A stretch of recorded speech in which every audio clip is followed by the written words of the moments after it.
ನಾನು ರೀಸೆಂಟಾಗಿ leather ball cricket start ಮಾಡ್ಕೊಂಡೆ. ಒಂದು 6 ಮಂತ್ಸ್ ಆಗಿರ್ಬೋದೇನೋ. ಮುಂಚೆ ಆಡ್ತಾ ಇದ್ದೆ ನಾನು ಸ್ಕೂಲಲ್ಲಿ ಇದ್ದಾಗ, ಬಟ್ ಇವಾಗ ರೀಸೆಂಟಾಗಿ ಸ್ಟಾರ್ಟ್ ಮಾಡಿದ್ದೀನಿ. ಯಾವಾಗಿಂದ ಸ್ಟಾರ್ಟ್ ಮಾಡಿದ್ದೀನಲ್ಲ ಗುರು, ನಿಜವಾಗ್ಲೂ ಹೇಳ್ತಿದ್ದೀನಿ, ಆನೆಸ್ಟ್ಲಿ ಪ್ರೆಸೆಂಟಲ್ಲಿ ಇರೋದು ಜಾಸ್ತಿ ಕಲಿತಾ ಇದ್ದೀನಿ ನಾನು. ಆ ಸ್ಕಿಲ್ ಏನಿದೆಯಲ್ಲ, ಬಿಕಾಸ್ ಪ್ರೆಸೆಂಟಲ್ಲಿ ಇರೋದು ಇಟ್ಸ್ ಸ್ಕಿಲ್. ನೀವು ಇಲ್ಲಾಂದ್ರೆ ಏನೋ ಒಂದು ಯೋಚನೆ ಬರ್ತಾ ಇರತ್ತೆ ನಿಮಗೆ, ಎಲ್ಲೆಲ್ಲೋ ಹೋಗ್ಬಿಡ್ತೀರಾ. ನನಗೆ ಹಂಗೆ ಆಗೋದು, ತುಂಬಾ ಓವರ್ ಥಿಂಕಿಂಗ್ ಆಗೋದು. ಬಿಸ್ನೆಸ್ ಬಗ್ಗೆ ಯೋಚನೆ ಮಾಡ್ತಾ ಇದ್ದೆ, ಓಕೆ ಈ ತರ ಮಾಡಲ್ಲ ಈ ಜನರೇಷನ್ಗೆ, ಅಥವಾ ಇನ್ನೊಂದು ಸ್ಟ್ರಾಟಜಿ ಅಪ್ಲೈ ಮಾಡಲ್ಲ. ಓವರ್ ಥಿಂಕಿಂಗ್ ಬೇರೆ, ಆ ಸ್ಟ್ರಾಟಜೀಸ್ ಮೇಲೆ ಆಕ್ಷನ್ ತಗೊಳ್ಳೋದು ಬೇರೆ. ನಂದು ಆಕ್ಷನ್ ತಗೊಳ್ತಾ ಇರಲಿಲ್ಲ, ಬರೀ ಯೋಚನೆಗಳು ಮಾಡ್ತಾ ಇದ್ದೆ.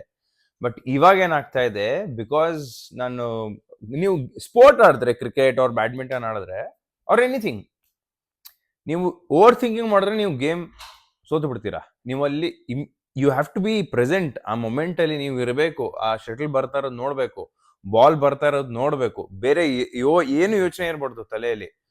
ಅಂದ್ರೆ ಮಾತ್ರ will be able to successfully play that ball or play that shot. Badminton ಅಲ್ಲಿ ಆಯ್ತು ಅಥವಾ ಕ್ರಿಕೆಟ್ ಅಲ್ಲಿ ಆಯ್ತು. ಸೊ ಈ ಎಕ್ಸ್ಪೀರಿಯನ್ಸ್ ಏನಿದೆಯಲ್ಲ, ನನಗೆ ಸಿಕ್ಕಾಪಟ್ಟೆ ಹೆಲ್ಪ್ ಮಾಡ್ತು. ಅದನ್ನ ನಾನು ಯೂಸ್ ಮಾಡ್ಕೊಂಡು ಇವಾಗ ಬೇರೆ ಏರಿಯಾಸ್ಗೆ ಅಪ್ಲೈ ಮಾಡ್ತಾ ಇದ್ದೀನಿ. ಅಂಡ್ ಆನೆಸ್ಟ್ಲಿ ಅದು ನಾನು ಅಂದ್ರೆ ಜೋರ್ ಓಡಿಸೆ ಹಾರ್ಡ್ ಆಗಿ ಅಪ್ಲೈ ಮಾಡ್ಬೇಕು ಅಂತ ಮಾಡ್ತಾ ಇಲ್ಲ. ಅದು ಬೈ ನೇಚರ್ ನ್ಯಾಚುರಲಿ ಆಗ್ತಾ ಇದೆ. Because I am like that in that area of my life. It is spreading across to other areas of my life as well. So ನಾನೇನ್ ಹೇಳ್ತೀನಿ ಅಂದ್ರೆ, ನಿಮ್ಗೆ ಯಾವ್ದಾದ್ರು ಒಂದು ಸ್ಪೋರ್ಟ್ಸ್ ಸ್ಟಾರ್ಟ್ ಮಾಡ್ಕೊಳ್ಳಿ. ಬ್ಯಾಡ್ಮಿಂಟನ್ ಆಯ್ತೋ ಅಥವಾ ಫುಟ್ಬಾಲ್ ಆಯ್ತೋ, ಯಾವ್ದೋ.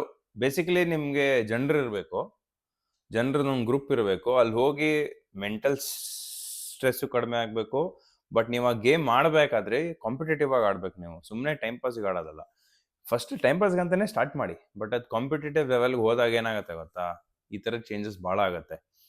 ಆ್ಯಂಡ್ ವೆನ್ ಯು ನಾನು ಮುಂಚೆ ಹಿಂಗೆ ಅನ್ಕೊಳ್ತೀನಿ, ಏನು ಪ್ರೆಸೆಂಟಲ್ಲಿ ಇರೋ ಅಂತ ಏನು ಆಗ್ಬಿಡುತ್ತೆ ಅಂತ. ಪ್ರೆಸೆಂಟಲ್ಲಿದ್ರೆ ಏನಾಗುತ್ತೆ ಗೊತ್ತಾ ನಿಮಗೆ, ನೀವು ಆಕ್ಷನ್ಸ್ ಜಾಸ್ತಿ ತಗೊಳ್ತೀರಲ್ಲ, ಸೊ ಅದರಿಂದ ಸ್ಟ್ರೆಸ್ ಕಮ್ಮಿ ಆಗುತ್ತೆ, ಎಂಗ್ಸೈಟಿ ಕಮ್ಮಿ ಆಗುತ್ತೆ. ಇದು ನಿಮ್ಮ ಏನಂತಾರೆ, life, it makes your life a lot better. And I can really experience that. ನಾನು ಇವಾಗ ಮಾತಾಡ್ತಾ ಇದ್ದೀನಿ, ನನ್ನ ಹೆಂಡತಿ ಇಲ್ಲಿ ಬಂದು ಡ್ಯಾನ್ಸ್ ಮಾಡ್ತಾ ಇದ್ದಾಳೆ. ನೀನು ಮಾತಾಡ್ಬೇಡ, ನಾನು ನಿಜವಾಗ್ಲು ಇದು ಏನ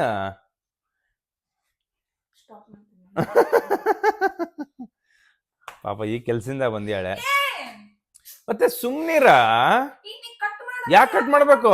ನೋ, ನನ್ನ I don't want to cut it, so don't talk. ಹಾ, ಮತ್ತೆ ಓಕೆ, ಸ್ಟಾಪ್ ಮಾಡಂಗಾದ್ರೆ. ಒಟ್ನಲ್ಲಿ ನನ್ನ ಹೆಂಡತಿ ಬಂದು ನಂದು ವಿಡಿಯೋ ಹಾಳು ಮಾಡಿದ್ಲು. ನಂದು ಏನೇನೋ ಥಾಟ್ಸ್ ಇತ್ತು ಅದೆಲ್ಲ ಇದು ಮಾಡಿದ್ಲು, ಏನಂತಾರೆ, ಸ್ಟಾಪ್ ಮಾಡಿಸಿದ್ಲು.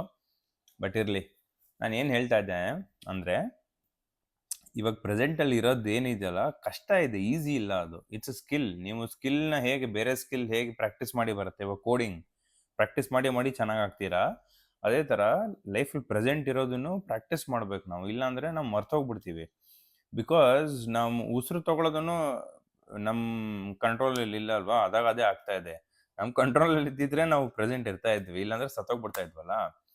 ಸೊ ಹಾಗಾಗಿ ಪ್ರಾಕ್ಟೀಸ್ ಮಾಡಿ. ನನಗೆ ಸ್ಪೋರ್ಟ್ ವರ್ಕ್ ಆಗುತ್ತೆ, ಸೊ ಅದಕ್ಕೆ ನಾನು ಸ್ಪೋರ್ಟ್ ಆಡಿ ಅಂತ ಹೇಳಿದೆ.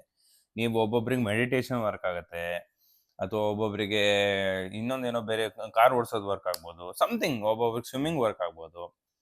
ಏನೇ ಮಾಡಿ, but any time you do any physical activity ಅಲ್ಲ, ಮೋಸ್ಟ್ಲಿ ನೀವು ಪ್ರೆಸೆಂಟ್ ಇರ್ತೀರಿ. ಅವಾಗ ಒಂದು ಪ್ಲ್ಯಾಂಕ್ ಹಿಡ್ಕೊಂಡಾಗ ನಿಮಗೆ ನಿಮ್ಮ ಬಾಸ್ ಏನು ಹೇಳ್ದ, ಅಥವಾ ನಿಮ್ಮ ಅತ್ತೆ ಏನು ಹೇಳಿದ್ರು, ಅಥವಾ ನಿಮ್ಮ ಗಂಡ ಏನು ಹೇಳ್ದ, ಹೆಂಡತಿ ಏನು ಹೇಳಿದ್ಲು, ಮಗ ಏನು ಹೇಳ್ದ, ಇವೆಲ್ಲ ನೆನ್ಪು ಬರಲ್ಲ. ಆ ಟೈಮಲ್ಲಿ ಉರಿತಾ ಇರತ್ತಲ್ಲ, ಬರ್ನ್ ಆಗ್ತಾ ಇರತ್ತಲ್ಲ, ಅದು ಮಾತ್ರ ಇರುತ್ತೆ ತಲೆಯಲ್ಲಿ. ಅವಾಗ ನೀವು ಪ್ರೆಸೆಂಟ್ ಇರ್ತೀರಾ.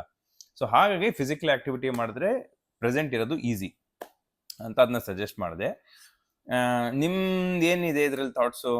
ನಿಮ್ಗೆ ಏನಾರು you want to have a dialogue with me, that ಇಲ್ಲ ಇದು ಸರಿ, ಇಲ್ಲ ಇದು ಸರಿ, ಇದು ನಿಂಗೆ ಅನಿಸ್ತಾ ಇದೆ, ಅಥವಾ this is what I am feeling, ಏನಾದರೂ ಇದ್ರೆ ಕಾಮೆಂಟ್ ಮಾಡಿ, ಮಾತಾಡೋಣ ಕಾಮೆಂಟ್ ಸೆಕ್ಷನಲ್ಲಿ.